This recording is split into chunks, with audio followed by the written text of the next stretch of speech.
Hello friends, स्वागत है आपका मेरे इस प्यारे से चैनल द इंडियन एकेडमी पे। मैं फिर से एक नए वीडियो के साथ आपके पास आया हूँ और ये है आपका सेट 35 या 36 होगा, याद नहीं मुझे। इसमें मैं जीके के साथ साथ इंग्लिश भी करा दूंगा, ठीक है, क्योंकि अलग से फिर इंग्लिश के लिए वीडियो लाना है, थोड़ा सा टाइम टेकिंग हो जाता है, इसलिए मैं दोनों को साथ में करा दूंगा। ओके, चलिए। कह रहा है कि निम्नलिखित में से कौन lone fox dancing my autobiography आत्मकथा के लेखक हैं।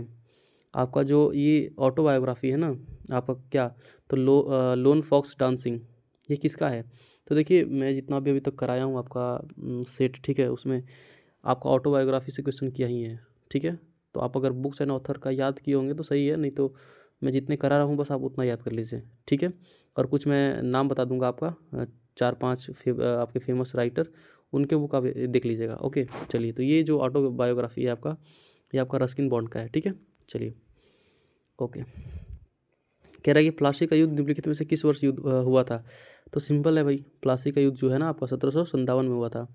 इसके बाद बक्सर का युद्ध होता है कितने में, 1764 में, ठीक है। और 1757 में किसके बीच हुआ था, तो रॉबर्ट क्लाइव के बीच में हुआ था, यानी अंग्रेज के बीच में, और आपके बंगाल के शासक सिराजुद्दौला के बीच में, ठीक है। और जो मीर जाफ़र है ना, मीर जाफ़र, ये जो होता है क्या कर देता है भाई, तो गद्दारी कर देता है ना, अंग्रेज़ों के साथ मिलकर इसे सिराजुद्दौला को हरा देता है, ठीक है। तो प्लासी का युद्ध जो है वो अंग्रेज जीत जाते हैं। चलिए, इसके बाद फिर मीर जाफ़र जो है ना गद्दी पे बैठ जाता है। ओके, चलिए। अब कह रहा है कि वेदांतम सत्यनारायण शर्मा किस नृत्य से जुड़े हुए हैं। देखिए, आपके जो वेदांतम सत्यनारायण शर्मा है ना, ये है आपके कुचिपुड़ी, ठीक है। और कुचिपुड़ी कहाँ का आपका शास्त्रीय नृत्य है, ठीक है। तो ये है आपका आंध्र प्रदेश का। ओके, आपका उड़ीसा का है। कथकली कथकली आपका कहाँ का है, केरला का है। और मोहिनीअट्टम भी केरला का है। चलिए, ओके, कुचिपुड़ी। कह रहे कि 2023 में महिला एशियाई हॉकी चैंपियंस ट्रॉफी का शुभंकर कौन सा था। देखिए, शुभंकर क्या होता है, मास्कोट, ठीक है। तो हर एक आपका खेल का जो होता है ना वो शुभंकर होता है, थीम होता है। ओके, तो इसके शुभंकर क्या थे, तो भाई इसको आप छोड़ सकते हो क्योंकि 2023 का क्वेश्चन है, करंट अफेयर से, तो ज़्यादा इस पर टाइम नहीं देना, ठीक है। यानी कि जो इंपॉर्टेंट नहीं उस पर टाइम देना ही नहीं, जो ही इसका आंसर है आप छोड़ सकते हो इसको। जो इंपॉर्टेंट होगा मैं खुद बता दूंगा आपको। कह रहे कि सांची स्तूप की पुनर्खोज किस वर्ष में जनरल हेनरी टेलर द्वारा की गई थी। देखिए, ये इंपॉर्टेंट है आपका, ठीक है। इसमें 2 जी के आपका बन सकता है कि जो सांची स्तूप है ना, इसका पुनर्खोज किसने किया था, तो हेनरी टेलर ने किया था। ओके, अब किस वर्ष किया था वो ये भी इंपॉर्टेंट है। तो मेरे भाई ये जो है ना आपका 1818 में इसका पुनर्खोज करता है। अब सांची स्तूप के बारे में बता दूं तो ये किसने बनवाया था, तो आपका अशोक ने बनवाया था, ठीक है। आपका सांची स्तूप है कहाँ पे, तो एमपी में है, ठीक है, मध्य प्रदेश में है। चलिए, ये आपका 2 इंपॉर्टेंट चीज़ और। ओके, अब कह रहे कि नवंबर 2023 में भारत के मुख्य सूचना आयुक्त के रूप में किसे नियुक्त किया गया था। तो देखिए, ये भी इंपॉर्टेंट आपके लिए बिल्कुल नहीं है, तो इसलिए आप इसको नेगलेक्ट कर दो, हीरालाल शामरिया। चलिए, अभी जो प्रेजेंट है उसको याद करना है आपको। अत्यधिक गरीबी में पल रहे बच्चों में कुपोषण से होने वाला रुका हुआ विकास जो है ना वो क्या संकेत करता है। तो भैया, कुपोषण से आपको क्या संकेत करेगा, कुपोषण को ही संकेत करेगा ना, ये तो सिंपल है यार। चलिए, कह रहे हैं निम्नलिखित में से कौन सी भारतीय अभिनेत्री एक लोकप्रिय नर्तकी भी है और फिल्म दामिनी में अपनी भूमिका के लिए स्मिता पाटिल स्मृति पुरस्कार से सम्मानित हुई हैं। देखिए, इसमें 3 नाम बहुत फेमस है आपके बॉलीवुड का। मैं एक बार आपको बताया था कि अगर ऑप्शन में एक ऐसा नाम होगा ना जो कि आप ज़्यादा फेमस नहीं होगा, ठीक है, तो मतलब मोस्ट ऑफ द केसेस में वही आंसर होता है। तो यहाँ पे जो मीनाक्षी शेषाद्री है ना, यही आपका आंसर है, ठीक है। इनका नाम बहुत कम लोग जानते होंगे। ओके, तो एक ऐसा क्वेश्चन सेट करने का एक माइंडसेट उन लोग होता है, तरीका होता है उन लोगों का, कैसा सेट करता ताकि जो लोग हैं ना उसको गेस ना कर पाए, ठीक है, इसी तीनों में फंस जाए आपका। क्योंकि अभिनेत्री की बात कर दिया तो अभिनेत्री में यही 3 को लोग सोचता है कि यही अभी जो है सो यही है, ये तो अभिनेत्री हो ही नहीं सकती है, तो ऐसा नहीं है, ठीक है। चलिए, अब कह रहे हैं कि ब्रिटिश भारत में थियोसॉफिकल सोसाइटी का मुख्यालय निम्नलिखित में से किस शहर में स्थापित किया गया था। देखिए, आपका जो थियोसॉफिकल सोसाइटी है ना, ये भारत में इसका स्थापना हुआ ही नहीं था, ये न्यूयॉर्क में, ठीक है, न्यूयॉर्क में आपका इसका स्थापना हुआ था। और कब हुआ था, तो 1875 में, ठीक है। आपका स्थापना किसने किया था, मैडम कर्नल मैडम, ठीक है, कर्नल मैडम। तो भाई इसका एक आपका जो मुख्यालय है ना वो इंडिया में भी था, कहाँ था, तो आपका चेन्नई, ठीक है, चेन्नई के मद्रास भी इसको खोलते हैं, तमिलनाडु के चेन्नई में था, चेन्नई के अडयार जगह पे, ठीक है, अडयार, याद रखिएगा इसको, अडयार। अब कह रहा है कि यदि सर्वर एक वैध सर्विस करता है और रिसीवर गेंद को वापस करने में समर्थ है तो इस इसे एस के रूप में जाना जाता है और सर्वर को अंक मिलता है। यहाँ किस खेल का उल्लेख किया गया है? देखिए ये एक आपका क्या है, तो एक खेल का एक स्वरूप दिया हुआ है, तो अब उससे बताना है कि भैया किस खेल से संबंधित है। तो यहाँ देखिए ये आप अगर पढ़ रहे होगे तो यहाँ पे आप ध्यान दिए होगे रिसीवर गेंद, गेंद यानी कि यहाँ पे ये जो जो भी गेम होगा ना उसमें भैया गेंद से खेला जाएगा, बॉल होगा उसमें, ठीक है। तो कौन से कुश्ती में बॉल का यूज़ होता है? नहीं होता है, यानी कि ये तो बिल्कुल नहीं हो सकता। मुक्केबाजी में भी बॉल का यूज़ होता है क्या? नहीं होता है। शूटिंग में भी बॉल का यूज़ होता है क्या? नहीं होता है। टेनिस में बॉल का यूज़ होता है, तो यही आपका आंसर होगा भाई। जो ये क्वेश्चन सीट किया होगा ना वो बस आपका दिमाग यूज़ करना चाहता है कि आप क्वेश्चन को ढंग से पढ़ रहे हो कि नहीं पढ़ रहे हो, ठीक है। चलिए तो टेनिस, ये बहुत को नहीं पता होगा ये चीज़, ठीक है। तो आपका गेंद से लोग अनुमान लगा सकता है। कह रहा है कि निम्नलिखित में से किस स्थान पर लालबाग फ्लावर शो का आयोजन किया जाता है? देखिए लालबाग फ्लावर शो है ना, ये बहुत इंपॉर्टेंट है आपका, और ये आपका बेंगलुरु में होता है। कब होता है? ये साल में 2 बार होता है आपका, एक बार 26 जनवरी पे, ठीक है, 26 जनवरी पे, और एक बार 15 अगस्त पे, ठीक है। ये आपका शो होता है आपका बेंगलुरु में। चलिए ओके, बेंगलुरु। अब कह रहा है कि 2011 की भारत की जनगणना के अनुसार भारत में सबसे बड़ा धार्मिक समुदाय कौन सा है? तो भैया इंडिया में सबसे ज़्यादा कौन से हैं? हिंदू हैं, है ना, उसके बाद मुसलमान हैं, फिर सिख हैं, फिर ईसाई हैं। चलिए आपके हिंदू। अब कह रहे हैं कि नरोरा जो है वो विद्युत केंद्र उत्तर प्रदेश में स्थित है। तो नरोरा क्या है? तो नरोरा एक परमाणु विद्युत केंद्र है, ठीक है, जिसकी भैया स्थापना कब हुई थी बताइए? इसकी स्थापना 1991 में हुई थी ना, नरोरा विद्युत केंद्र का, परमाणु विद्युत केंद्र। चलिए ओके। अब कह रहा है कि भारत के निम्नलिखित केंद्र शासित प्रदेशों में से किसमें राष्ट्रीय बहुआयामी गरीबी सूचकांक 2023 की प्रगति समीक्षा में सबसे कम गरीबी है? देखिए फिर से राष्ट्रीय बहुआयामी गरीबी सूचकांक से पूछ दिया आपका, ठीक है, national multi dimensional poverty index, ठीक है, 2023 का। तो यह सबसे कम गरीबी कौन है, किस आपके केंद्र शासित प्रदेश में है? तो ये है आपका पुदुचेरी। ओके, सबसे ज़्यादा गरीबी जो है आपका पुदुचेरी में है। चलिए सिंपल। अब कह रहा है कि साइक्लोहेक्सेन निम्नलिखित में से किस यौगिक वर्ग से संबंधित है? देखिए आपका जो साइक्लोहेक्सेन है ना, इसका फॉर्मूला क्या होता है? C6H12, ठीक है। ये देखिए इसमें जो होता है ना एकल बंधन होता है, एकल बंधन। ओके, आपके साइक्लोहेक्सेन में, ये आपका क्लास 10 का क्वेश्चन है। तो भैया ये जो है ना किस यौगिक से संबंधित है? तो ये होता है एलिसाइक्लिक यौगिक, ठीक है, ये साइक्लिक यौगिक से होता है। ओके, अब एकल बंध बनाता है आपका, तो ये क्या है? एलिसाइक्लिक यौगिक, ठीक है। चलिए ऑप्शन 4। अब कह रहा है कि भूमिगत जल का एक महत्वपूर्ण स्रोत है, मतलब आपका जो वाटर का एक इम्पोर्टेंट सोर्स क्या है भाई? आपका भूमिगत जल, जो कि भूमि से प्राप्त करते हैं हम लोग जल। ओके, तो भूमिगत जल स्तर के शीर्ष स्तर को हम लोग क्या कहेंगे? ठीक है, तो जल स्तर, यार इसका तो न्यूमोनिक से पकड़ लोगे आप, जल स्तर, ठीक है, इसमें दिमाग कहाँ लगाना है। महिला आरक्षण विधेयक 2023 संविधान 128वां संशोधन विधेयक 2023 लोकसभा में कब पेश किया गया था? देखिए इस पे ज़्यादा ध्यान नहीं देना, 19 सितंबर 2023, ये आपका करंट का है, छोड़ दीजिए इसको, ठीक है। चलिए जो छोड़ना है उसको छोड़ दीजिए भाई, बहुत जीके हम लोग के पास। अब कह रहा है कि भारतीय संविधान का कौन सा भाग केंद्र और राज्य के बीच संबंधों का उल्लेख करता है? तो देखिए ये जो है ना आपका भाग 6 जो है आपका केंद्र और राज्य के बीच संबंध का उल्लेख करता है। अब भाग 6 के अंदर आर्टिकल कौन कौन से आते हैं? तो 245 से लेके 263 तक आपका आर्टिकल आपका आता है किसमें? तो भाग 6 में, ठीक है। चलिए ओके, भाग 6 अब है आपका ये। अब कह रहा है कि निम्नलिखित में से किस स्थान पर बाल गंगाधर तिलक का होम रूल आंदोलन सक्रिय था? तो भैया बाल गंगाधर तिलक जो है ना वो होम रूल आंदोलन कहाँ स्टार्ट किए थे? तो आपका मुंबई में, महाराष्ट्र में, ठीक है। कब किए थे? तो 1916, ठीक है। चलिए सिंपल। ओके, अब कह रहा है कि बिंदुसार ने मौर्य सिंहासन पर कब आरोहण किया? देखिए मौर्य सिंहासन पर जो ये जो बिंदुसार है ना, ये बिंदुसार किसका पुत्र है? देखो बिंदुसार और बिंबिसार में आप लोग कंफ्यूज नहीं होना है आपको, ठीक है। तो जो बिंदुसार है ना ये है आपका चंद्रगुप्त मौर्य का पुत्र, ठीक है, और आपका अशोक का पिता। ओके, तो भाई बिंदुसार जो है वो गद्दी पे आपका 297 ईसा पूर्व में बैठता है, और 273 ईसा पूर्व में क्या होता है? वो मर जाता है, ठीक है, उसकी मृत्यु हो जाती है। चलिए तो ये आपका हो जाएगा 297 ईसा पूर्व। ओके, इसके बाद जो है ना आपका बिंदुसार के बाद अशोक गद्दी पे बैठता है, ठीक है। अशोक जो कि बहुत ही महान सम्राट था। बिंदुसार का एक आपका उपाधि था, बहुत फेमस उपाधि है, ठीक है। वो कौन सा है आपका, तो ये इसको बोलते हैं अमित्र घात, ठीक है, अमित्र घात। चलिए ओके, अब कह रहे हैं कि निम्नलिखित में से कौन सी सूक्ष्म वित्त संस्थान की सेवा नहीं है। आपका जो माइक्रो फाइनेंस जो संस्थान है उसकी सेवा वो नहीं है। तो भैया बचत तो है, जमा नहीं है ना, आपका ऋण और बीमा है, आपका सूक्ष्म जमा जो है वो इसकी सेवा नहीं है, सूक्ष्म जमा। चलिए ओके, अब ये बताइएगा कि माइक्रो फाइनेंस का स्थापना कब हुआ था, किस वर्ष हुआ था, आप हमको कमेंट बताइएगा, ठीक है। चलिए, किस हिंदुस्तानी शास्त्रीय संगीत तज्ञ को सारंगी को एकल शास्त्रीय वाद्य यंत्र के रूप में लोकप्रिय बनाने का श्रेय दिया जाता है। देखिए भाई सारंगी के लिए है, ठीक है।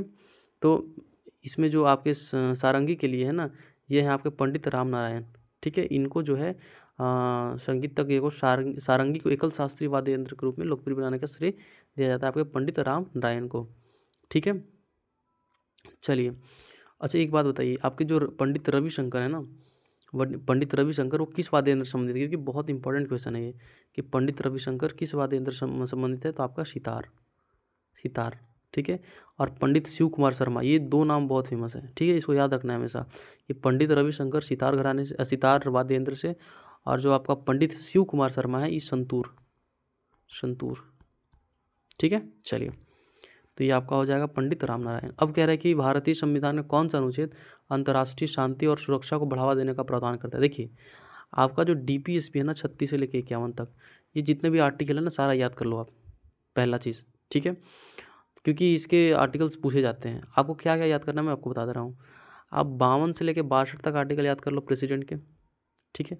फिर 152 से लेके 162 तक फिर आर्टिकल याद कर लो आप, ओके। और फिर आपका राज्यपाल का होता है, और फिर आपका आता है उपराष्ट्रपति का, ठीक है। फिर उपराष्ट्रपति का जितना भी आर्टिकल्स है ना आप बस उसको याद कर लो।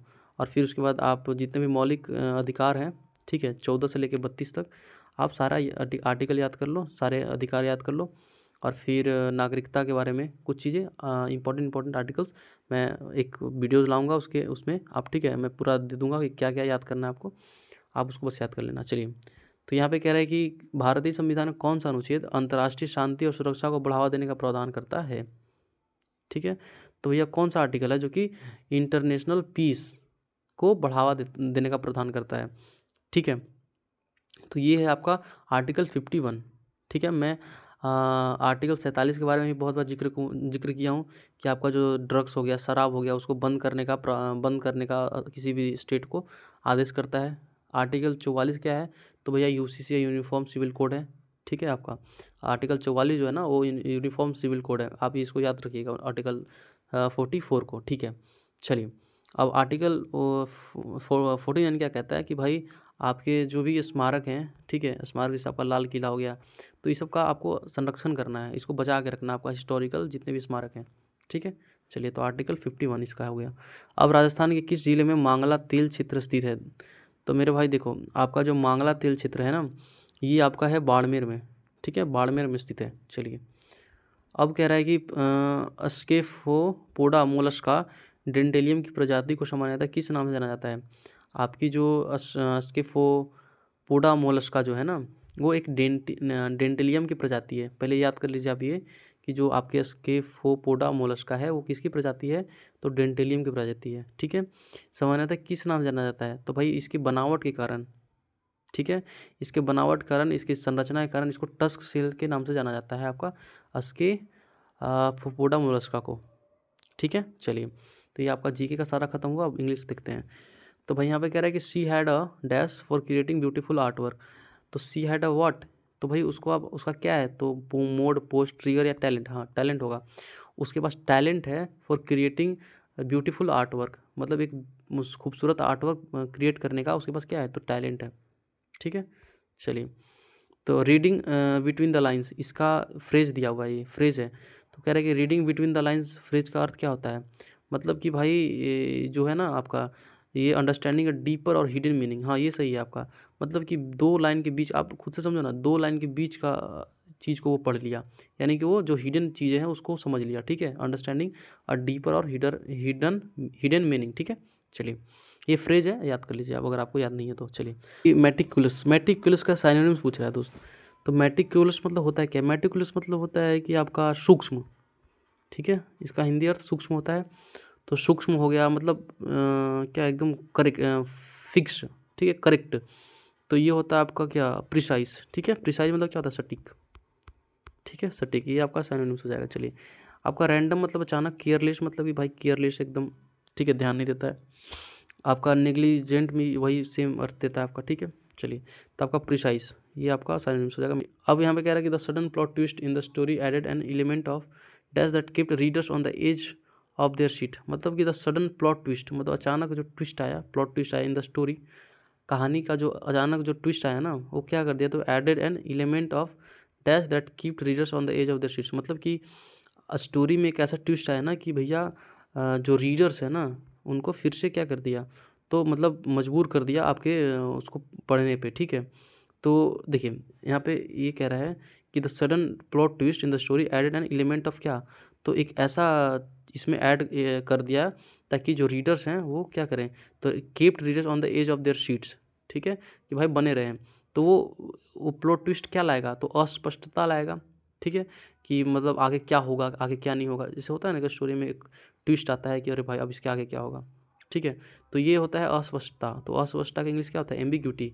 एम्बिग्यूटी मतलब क्या होता है, अस्पष्टता, ठीक है। वेग, इसका एक और है वेग, ठीक है। चलिए, आपका एम्बिग्यूटी। अब कह रहा है कि स्प्लिट इनटू 4 सेगमेंट्स, ठीक है। तो इसमें क्या गलती है, तो भैया द सोल्जर्स, ठीक है, the soldiers sacrifice their lives to guarding. यार यहीं पे गलती है ना, टू के बाद हमेशा V1 फॉर्म आता है, तो टू गार्ड होगा, ठीक है, टू गार्ड होगा, ओके। चलिए, तो आपका यहीं पे आपका गलती हो जाएगा, टू गार्डिंग। अब कह रहा है कि इनकरेक्टली स्पेल्ड वर्ड, तो बेलिग्रेंट ये सही है। इफ़िशिएंट, यार इफ़िशिएंट में डबल एफ होता है ना, ई डबल एफ होता है, डबल सी नहीं होता है, ठीक है। EFFICIENT, ठीक है, डबल एफ होता है, ये गलत है आपका। चलिए, टूर्नामेंट सही है, पार्लियामेंट भी सही है। चलिए, अब कह रहे हैं कि one who is a newcomer, ठीक है। One who is newcomer जो फ्रेज है ना, इसको वन वर्ड सब्स्टिट्यूशन में बदलना है, तो उसका क्या होगा, देखिए पॉलीगॉट मतलब क्या होता है, पॉलीगॉट मतलब होता है कि जो बहुत सारे भाषाओं को बोलता है वो बहुभाषी, ठीक है, ये होता है। नार्सिसिस्ट मतलब क्या, नार्सिसिस्ट मतलब ये होता है कि जैसे जो सिर्फ अपना अपने ही बारे में बोलता रहे, मतलब अहंकार टाइप का हो कि भाई मेरे अलावा और कोई दुनिया में है ही नहीं, ठीक है, ऐसा। तो अहंकारी आप कह सकते हो, ठीक है, अहंकारी। और आपको नेपोटिस्ट, नेपोटिज्म तो जानते ही हो आप, भाई भतीजावाद, ओके। तो आपका ये जो है ना, आपका one who is a newcomer, ठीक है, जो कि नया आया है, उसको बोलते हैं न्यू फाइट, न्यू फाइट।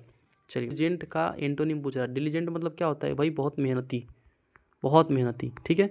तो डिलीजेंट मतलब मेहनती, तो इसका एंटोनिम्स क्या होता है, लेजी हो जाएगा यार, दिख रहा है क्लियरली।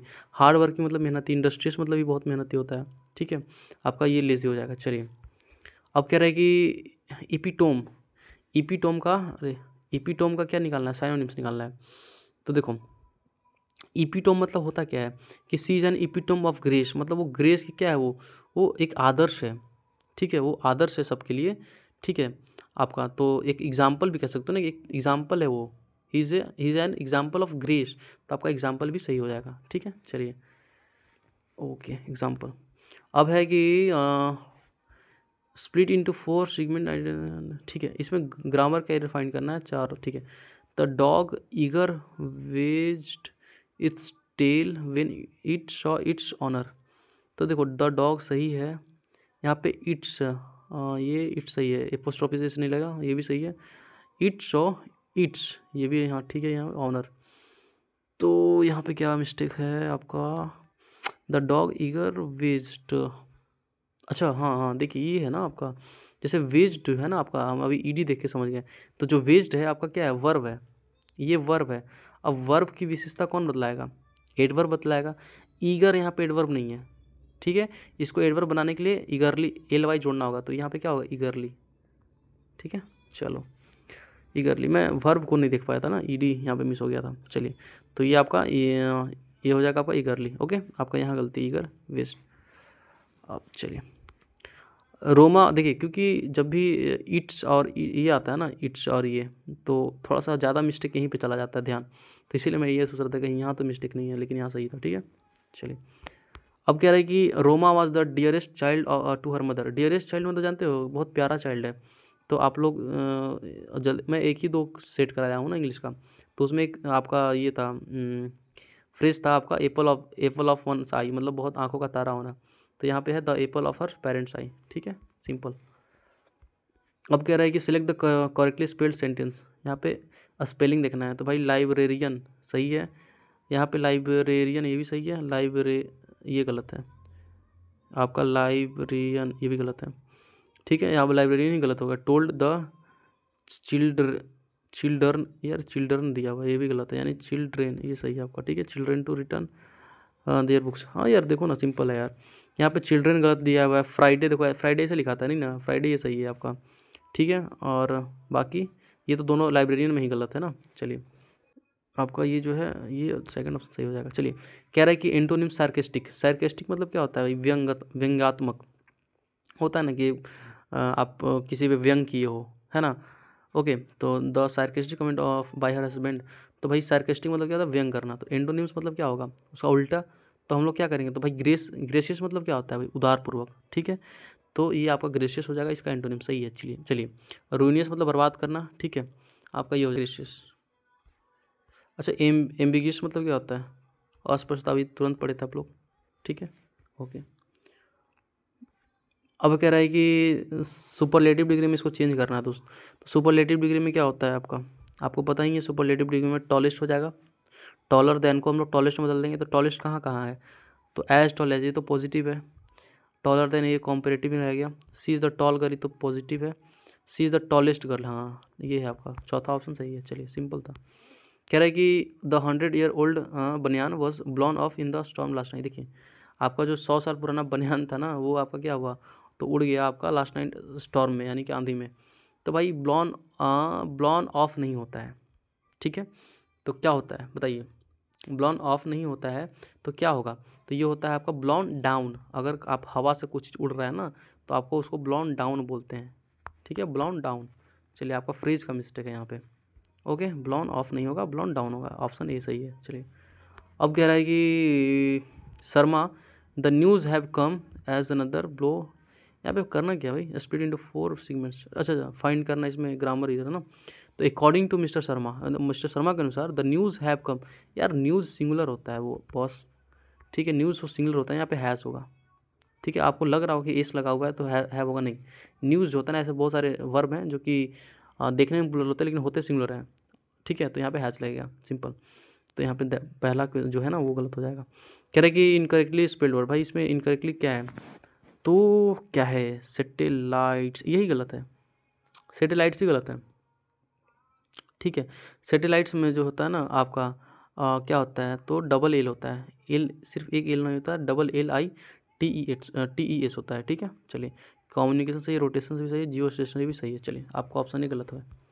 अब कह रहा है कि the speaker delivered an engaging speech that inspire the audience, मतलब कि जो स्पीकर है ना, एक ऐसा स्पीच डिलीवर किया, ठीक है, जो कि ऑडियंस को क्या किया, इंस्पायर किया। तो इंगेजिंग मतलब यहाँ पे एक पॉजिटिव सेंस दे रहा है, क्योंकि इंस्पायर कर रहा है, यानी पॉजिटिव सेंस दे रहा है, यानी कि बहुत ही क्या उसको बोलते हैं, बहुत ही अच्छा आपका बेहतरीन स्पीच दिया होगा, यही ना। तो आपका यहाँ पे क्या है, कैप्टिवेटिंग मतलब क्या होता है, कैप्टिवेटिंग मतलब होता है आपका आकर्षक, आकर्षक कह सकते हो, मोहक कह सकते हो, ठीक है। तो आपका ये इसका सेंस दे रहा है ना कि मोहक, मतलब ये बहुत ही आकर्षण स्पीच दिया होगा, तभी ना वो ऑडियंस को क्या किया, इंस्पायर किया। तो आपका कैप्टिवेटिंग यहाँ पे सही हो जाएगा। अब अननेसेसरी स्पीच देने से कोई ऑडियंस इंस्पायर होंगे क्या, नहीं होंगे। तो आपका ये ऑप्शन जो 3 है वो बिल्कुल सही हो जाएगा। अब कह रहा है कि the teacher called up the class due to the sudden snow storm, मतलब जो आप स्नो स्टॉर्म आया ना अचानक से, तो जो टीचर है ना वो क्लास को बंद कर दिया। तो किसी चीज़ को बंद करना क्या होता है, किसी जैसे मीटिंग आपका ख़त्म करना, तो इसको बोलते हैं कॉल्ड ऑफ, इसको बोलते हैं कॉल्ड ऑफ, ठीक है, ओके। तो मैं जैसे इंग्लिश में होगा कि मैंने कल का मीटिंग जो है ना वो किसी कारण से क्या कर दिया, बंद कर दिया, तो यहाँ पे कॉल्ड ऑफ आएगा, ठीक है, ओके। तो आपका कॉल्ड ऑफ ऑप्शन ए, और क्या हो रहा है, हाँ। अब कह रहा है कि Meerut is farthest from Delhi, यहाँ पे कंपेयर नहीं हो रहा है, ठीक है। तो यहाँ कंपेयर नहीं हो रहा, तो नॉर्मल फार लगेगा ना, कि Meerut is far from Delhi, Delhi से दूर है, ठीक है। चलिए यहाँ पे सिंपल फार आएगा, फारदेस्ट फ्रॉम दिल्ली ऐसा कुछ नहीं आएगा, ओके। चलिए अब कह रहा है कि भाई कॉम्प्रहेंसन है यार, चलो कोई नहीं। कह रहा है कि despite her background role in the past mister Navalny has been a crucial support of क्या, ऑफ हर, देयर, हर्ष और देम। तो भाई देखो वो उसकी हस्बैंड है ना, नवल्य, ये क्या है, नवल्य नाया जो है वो फीमेल है, तो यहाँ पे हर हस्बैंड होगा ना, हर हस्बैंड होगा। चलिए, तो आपका ये तो सिंपल था, हर हस्बैंड। अब कह रहा देखिए मेरा तरीका अलग है ना, मैं डायरेक्ट यहाँ पे जो भी नज़दीक है उसके पीछे वाला सेंटेंस पढ़ता हूँ, उसके अकॉर्डिंग मैं बनाता हूँ। यहाँ पे कह रहा है कि husband and was instrumental in getting him out of Russia for dash treatment, for slow treatment, नहीं फॉर स्लो ट्रीटमेंट, क्या क्रेजी ट्रीटमेंट, कोई सेंस नहीं बैठता। अर्जेंट, हाँ अर्जेंट ट्रीटमेंट, ठीक है। मतलब अचानक से जो अर्जेंट ट्रीटमेंट होता है उसके लिए क्या की वो रसिया गई, ठीक है। Okay, when he was poison with Novichok nerve एज इन 2020, ओके चलिए ठीक है। She has been dash as the first lady of the Russian opposition, she has been, अच्छा ये तो फिर थर्ड आएगा ना, हाँ। She has been described, detected, deleted, change. तो भाई वो क्या हुई, तो सी हैज़ बीन डिस्क्राइब्ड ना होगा कि ऐसा वर्णित किया गया कि as the first lady of the Russian opposition, तो वो ऐसा क्या है, वो डिस्क्राइब की गई हैं, ठीक है, as the first lady of. तो डिस्क्राइब के साथ एज भी लगता है, आपको पता है कि डिस्क्राइब के साथ हम लोग क्या प्रीपोजिशन लगाते हैं, आपका प्रीपोजिशन नहीं, मतलब डिस्क्राइब के साथ हम लोग एज यूज़ करते हैं, डिस्क्राइब्ड एज, ठीक है। तो आपका यहाँ पे डिस्क्राइब्ड हो जाएगा। चलिए, और भी कोई बैठाएगा तो आप मतलब जैसे मान लीजिए डिस्क्राइब के अलावा और भी कुछ रखिएगा ना तो कोई सेंस ही नहीं बनेगा, ठीक है। तो डिस्क्राइब आपका सही सेंस दे रहा है। अब यहाँ पे तीसरा खत्म हो गया, अब इतना बीच में मैं नहीं पढ़ूंगा, मैं डायरेक्ट यहाँ पढ़ूंगा आपका चौथे का कौन सा लाइन, तो दे हैव 2 चिल्ड्रेन, ठीक है। वे लोग के पास 2 चिल्ड्रेन, क्योंकि टाइम उतना नहीं होता, दूसरी चीज़ कितना दिमाग भी नहीं खपाना है, क्योंकि जब समझ में आ जाएगा तो क्यों उतना पढ़ना है। तो यहाँ पे कह रहा है कि they have 2 children, is been, has been, was being या विल बिंग। देखिए इज के साथ बिन तो लगेगा नहीं यहाँ पे, क्योंकि अगर यहाँ पे अगर सीन है, ठीक है, तो सीन लगाने के लिए यहाँ पे इज के साथ बिंग लगाना पड़ता, और 2 चिल्ड्रेन तो भाई इज तो लगेगा ही नहीं, ठीक है। तो यहाँ पे क्या लगेगा, तो दे हैव 2 चिल्ड्रेन, यहाँ पे हो जाएगा आपका वॉज बीइंग, नहीं ये तो कंटिन्यूअस में, ये तो प्रेजेंट में चल रहा है ना, तो ये आपका हैज़ बीन होगा, ठीक है। Has been seen, has been, been के बाद थर्ड फॉर्म आएगा, ठीक है। यहाँ पे सीन दिया हुआ है ना, तो यहाँ पे क्या होगा, बीन होगा।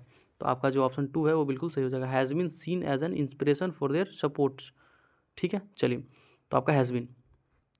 अब कह रहा है 50 का लास्ट आपका कि she had a career in banking, मतलब उसका करियर में, उसका बैंकिंग में क्या था, करियर था, लेकिन but dash her job to bring up their 2 children, यानी कि अपने ब्रिंग अप मतलब एक फ्रेजल है, ब्रिंग अप मतलब होता है पालन पोषण करना, तो भैया अपने बच्चों को पालन पोषण करने के लिए क्या कर दी वो, तो वो जॉब को क्या कर दी, तो गिव अप कर दी, यानी कि छोड़ दी, ठीक है। उनका एक जॉब था आपका बैंकिंग में, लेकिन अपने बच्चों को पालन पोषण करने के लिए वो क्या करी, अपना जो जॉब है ना वो छोड़ दी, ठीक है। तो आपका गिव अप हो जाएगा।